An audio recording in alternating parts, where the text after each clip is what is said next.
Hello, my name is Burke Hedges, author of the best-selling book, The Parable of the Pipeline. I open my book with a story about Pablo and Bruno, who take two very different paths in their quest for financial independence. What you're about to see is the delightful animated story of their adventure.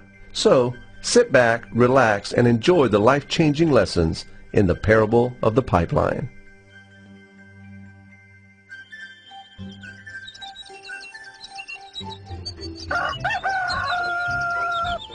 Far away, in a small village, near a beautiful valley, lived two friends, Pablo and Bruno. They were both young and dreamed of a better life for themselves. They'd often discussed their dreams about how they would become the most successful men in the village.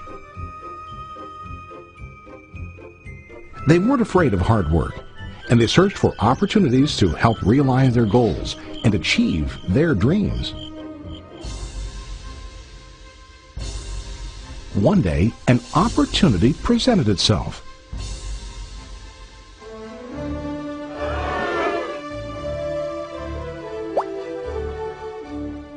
The mayor of the village decided to hire two people to bring water from a spring up on the mountain, across the valley, back down to the village. They were to be paid based on the amount of water delivered to the village. Bruno and Pablo enthusiastically got to work.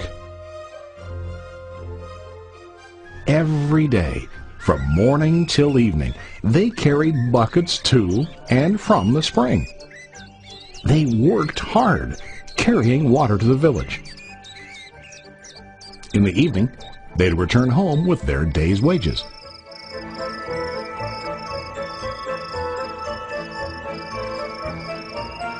Bruno was satisfied with his work and the money he earned. He was sure that with this work he could achieve his dreams.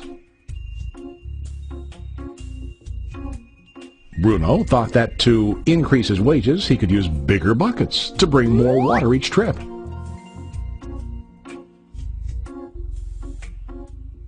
He believed with a larger income he would soon be able to buy a cow and the house that he dreamed about.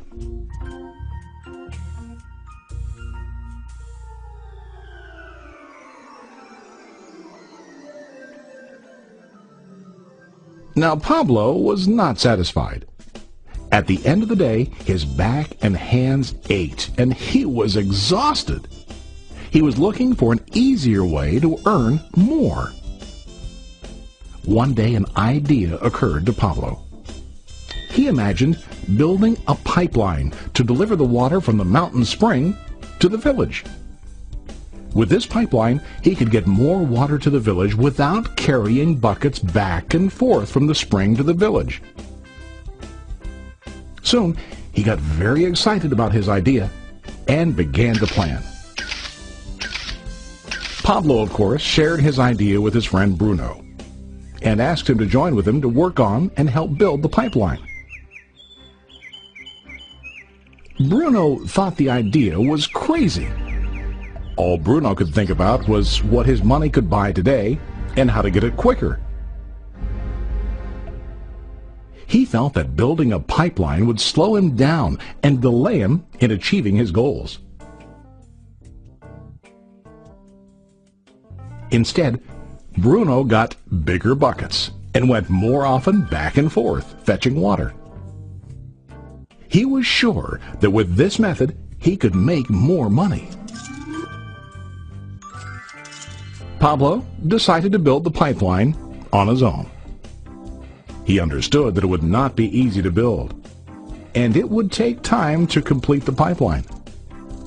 Pablo knew that it could take several years to finish, but he set his mind on his goal.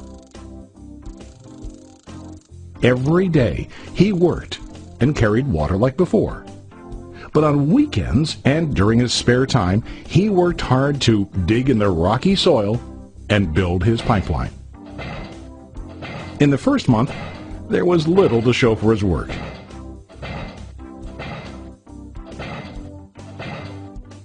Bruno and the villagers laughed and teased him. They called him Pablo the Pipeline Man. During this time, Bruno's income doubled. He already bought a cow and a bigger house. His lifestyle changed. He now spent time after work in the bar, enjoying his hard-earned wages from delivering water.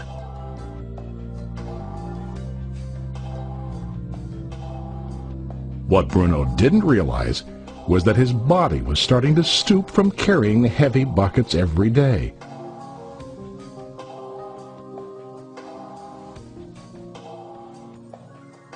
His face looked worn and his body tired.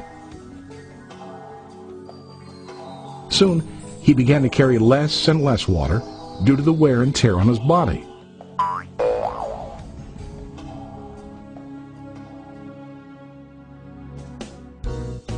Month after month, Pablo worked. Soon a year passed, and then a second year. Finally, Pablo finished his pipeline. He now used his pipeline to deliver water to the village instead of carrying buckets. Pablo was now earning more money than ever before. The water continued flowing to the village, while Pablo wasn't working. While he slept and ate, the water flowed. Pablo was happy and proud of his insight, persistence, and hard work. Now his income flowed as long as the water flowed through his pipeline.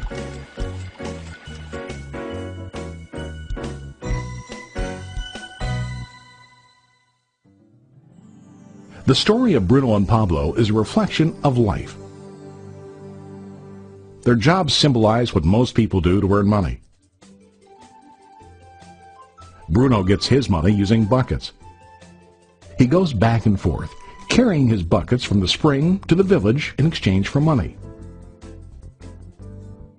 To increase his income, he either has to go more frequently to the spring or to use larger buckets. It's common in real life to increase our income by working harder.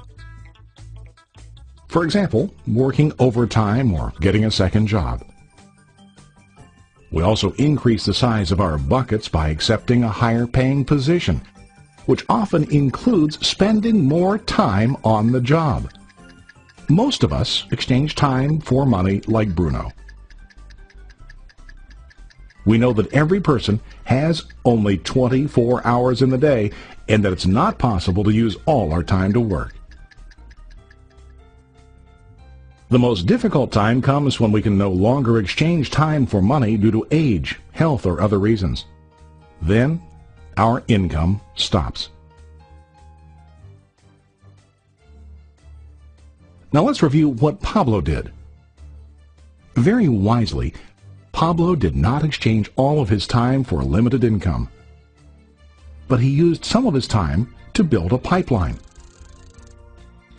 He knew that the pipeline would bring ongoing income as long as the water flowed. An ongoing income that multiplied the time he worked each day. Pablo knew that someday, maybe because of age or health, he would no longer be able to exchange his available time for money. Pablo knew that if he could make his idea of a pipeline work, then he only has to do the hard work of building the pipeline. After the pipeline was completed, Pablo was able to monitor and maintain the flow of water to ensure that his income will continue. Pablo has shown us that to earn an income, we don't always have to directly exchange time for money. There really are better ways. How about you? Are you still like Bruno, who directly exchanges time for money? Or do you want to be like Pablo, building and maintaining a pipeline for ongoing income? If you are interested in the idea of building your own pipeline, contact the person who lent you this presentation. You can start building your pipeline today.